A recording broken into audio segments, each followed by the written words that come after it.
ప్రభువైన యేసుక్రీస్తు నామములో మీ అందరికీ వందనాలు చెల్లిస్తున్నాం. మన పరిశుద్ధ బైబిల్ గ్రంథంలో యోహాను సువార్త 9వ అధ్యాయంలో మనం ఎంత అధ్యాయంగాన్ని ధ్యానిస్తే దేవుడు అక్కడ గొప్ప కార్యం చేస్తాడు. మరి యేసు ప్రభువారు ఆ మార్గమున పోతున్నప్పుడు ఒక మనుషుని కనుగొని ఉంటుంది. ఒక మనుషుని కనుగొన్నాడు. కనుగొని వారి పుట్టుకతోనే గుడ్డివాడిగా పుట్టాడు.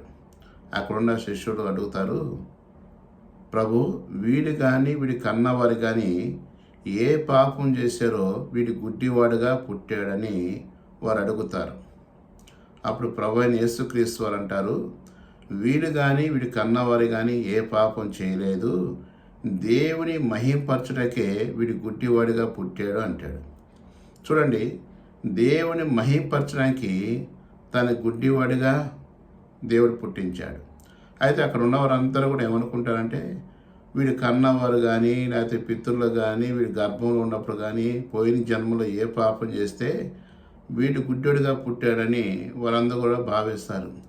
కానీ ప్రభువైన యేసుక్రీస్తు వారు వీడి కానీ వీడి కన్నవారు కానీ ఏ పాపం చేయలేదు, దేవుణ్ణి మహింపరచడానికే వీడి గుడ్డివాడిగా పుట్టాడు అంటాడు. మన జీవితాల్లో కూడా శోధనలు వస్తాయి, ఇబ్బందులు వస్తాయి, మరి అనారోగ్యాలు వస్తాయి, ఆర్థిక పరిస్థితులు వస్తాయి. ఒక్కోసారి దేవుడు మన ద్వారా ఆయన ఘనత పొంది ఇతరుల ముందు నిన్ను హెచ్చించాలని ఒక్కోసారి పెడతాడు. అయితే దేవుడు మనం సహించు వరకే ఆయన శోధిస్తాడు, కానీ మనల్ని మించి పెట్టాడు. అయితే మనం ఏం చేస్తున్నామంటే, అసలు ఏదో మొత్తం జీవితం అయిపోయింది, మన జీవితాన్ని కూలపోయింది అన్నట్టుగా మనం భావిస్తాం. అందుకనే ప్రభువైన యేసుక్రీస్తు వారు మరి నిర్గమకాండం 4వ అధ్యాయం 11వ వచనంలో ఈ గుడ్డితనం ఏంటనేది చక్కగా చెప్తాడు. అక్కడ నేను ఆ 11వ వచనాన్ని మనందరి కొరకు చదివి చూద్దాం. నిర్గమకాండము 4వ అధ్యాయము 11వ వచనం చదువుతాను. యెహోవా మానవులకు నోరిచ్చువాడు ఎవడో మోగవాణ్ణి గాను, చెవిటివాణ్ణి గాను, దృష్టి గలవాణ్ణే కానీ, గుడ్డివాణ్ణే కానీ పుట్టించువాడు ఎవడు? యెహోవైన నేనే కదా అని ఇక్కడ అంటాడు. గుడ్డోనిగా పుట్టించినా, మోగవాణ్ణి పుట్టించినాగా, చెవిటివాడిని పుట్టించేది ఎవరు? నేనే. అంటే మన జీవితాలకు ఏదైతే మేలుకరంగా ఉండదో, మన జీవితంలో ఏదైతే ఆశీర్వాదకరంగా ఉంటుందో అది దేవుడు మనకిస్తాడు. అయితే మనమేమనుకుంటామంటే, మరి దేవుడు మన పట్ల ఏదైనా కార్యం ఆలస్యం చేసినా ఏదో కొంపలో మునిగిపోయినట్టుగా ఇక మన జీవితంలో మన పైకి లేపలేని వారిగా భావిస్తాం. కానీ దేవుడు తగ్గ సమయంలో హెచ్చిస్తాడు. ఆయన తగ్గ సమయంలో హెచ్చించి దీనుని ఆయన ఉన్నతమైన స్థలం మీద ఉంచుతాడు. అందుకే ఇక్కడ వాళ్ళు ఏమంటారని, వీడి కానీ వీడి కన్నా కానీ ఏ పాపం చేయలేదు, దేవుని క్రియలు వీడి ద్వారా బయలుపరచని చెప్తాడు. చెప్పి 9వ అధ్యాయము 3వ వచనం చదువుకుంటే, యేసు వీడైనను వీడికి కన్నవారిను పాపం చేయలేదు, కానీ దేవుని క్రియలు వీడి యందు ప్రత్యక్షపరచడానికే వీడి గుడ్డివాడిగా పుట్టాడు. అంటే వీడి ద్వారా దేవుడు మహిమ పొందాలని, వీడి ద్వారా దేవునికి కీర్తి తెచ్చుకోవాలని ఇష్టపడ్డాడు. నీ ద్వారా కూడా నా ద్వారా కూడా ఏదైనా సమస్య వచ్చినప్పుడు మనం ఓపికగా నిరీక్షణ కలిగి ప్రార్థన చేసిన వారిగా ఉండాలి.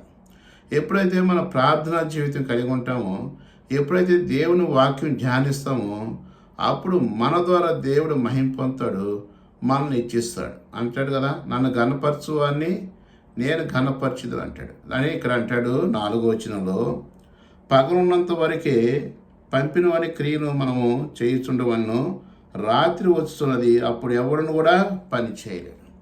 అంటే రాత్రి విశ్రాంతి తీసుకుంటాం, పగలు పని చేస్తాం.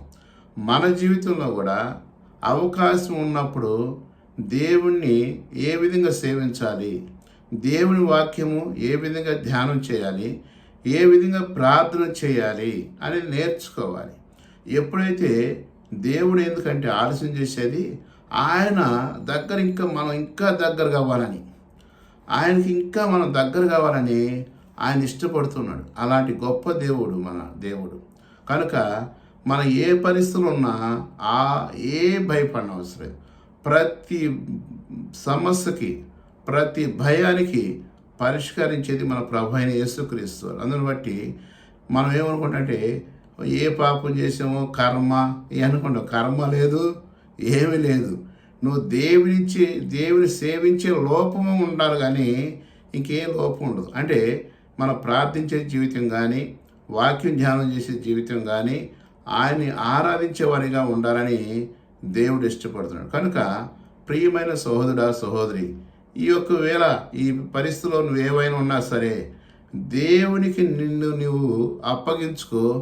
నీ ద్వారా దేవుడు మహిమ పొంది నిన్ను ఘనపరిచి నీకున్న సమస్యలన్నిటిని కూడా దేవుడు పరిష్కరించగలడు. అంత గొప్ప దేవుని కలిగి ఉన్న మనం ఎందుకు భయపడాలి?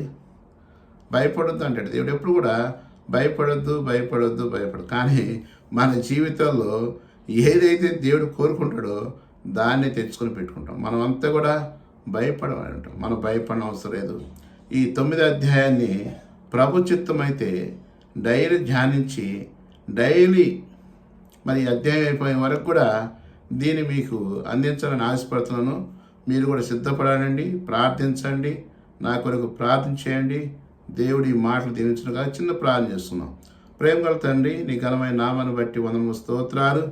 మరి ఈ గుడ్డివాడిని ప్రభువా, మరి పుట్టుకతోనే గుడ్డివాడికి పుట్టాడు. వీడు ఏ పాపం చేశారో వీడు కన్న తండ్రి అన్నప్పుడు వీడు కానీ వీడు ఎవరు కూడా పాపం చేయలేదు. దేవుని మహింపరచండి. మా ద్వారా కూడా మీరు మహిం పొందాలనుకున్నందుకు కొందరు స్తోత్రాలు చెల్లిస్తూ యేసునామమున ప్రార్థిస్తున్నాం తండ్రి. ఆమేన్. Praise lord.